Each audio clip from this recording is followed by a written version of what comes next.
Good morning मेरो सबै Facebook साथीहरूलाई सधैँ सम्झना। आज चाहिँ हेर्नुहोस् है, अब यत्रो बेरसम्म पानी पुरा बिहानदेखिको पानी परिरहेछ। अनि यत्रो बेरसम्म पर्खिँदा पनि भएन। यहाँ हेर्नुहोस् न, अब म मकैको पिठो साथु अनि त्यहाँदेखि यो दुधमा भिजाइ खाएर अब घाँसमा जानु पर्यो। अब के गर्नु है, गाई दाम्लोमा बाँधेपछि घाँस त ल्याउनै पर्यो, जसरी प्लास्टिक ओरेर भए पनि बिहानको काम हो है। बिहानको काम चाहिँ गर्नै पर्यो, नभए गाईलाई घाँस लाउने बेलामा हुँदैन। अनि त्यसले गर्दाखेरि चाहिँ मलाई यस्तो अर्ग्यानिक पुरा मनपर्छ। त्यसले गर्दाखेरि अब खाजा खाएर चाहिँ आजको हाम्रो दिन चाहिँ बिहानैदेखि यस्तो खराब भएको छ। हेर्नु नि, पानी परेकै है। यो पानी रहँदैन, के गर्नु। अब बस्तीमा यस्तै छ है साथीहरू।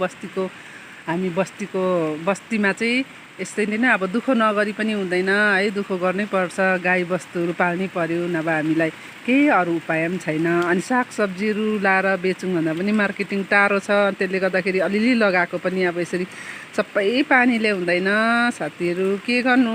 यस्तै छ है हाम्रोतिर चाहिँ। आज त झन् बिहानैदेखि पानी परेको, बिहान 5 बजीदेखि परेको चाहिँ अब अहिलेसम्म रहने कुरा पनि छैन है। तपाईँहरू पनि छिटो गरेर घाँसमा बिहान जानुहोस् है। गाई बस्तु हुनेहरू त हामी अब बस्नु पाउँदैन। अब यस्तै छ, नजिक काटौँ है। आज चाहिँ ढुङ्गाहरू लड्छ होला है, टाढो जङ्गल नजाउँ ल साथीहरू। अनि अब यो पानी हाम्रोतिर चाहिँ पानी पऱ्यो भने चाहिँ साह्रै लामो पर्छ। अनि त्यसले गर्दाखेरि बाटोहरूको पनि भरोसा हुँदैन। रासिन पानीहरू पनि अब ल्याइराखौँ है अलिअलि गर्दै साथीहरू। ल है, आजको दिनदेखि पानी परेको छ है, साह्रो यो रहला जस्तो चाहिँ लागेन। अनि जाउँ ल, अब खाजाहरू खाउँ ओरौँ र चाहिँ हिँडौँ। यस्तो खराब दिन भएर चाहिँ हाम्रोतिर चाहिँ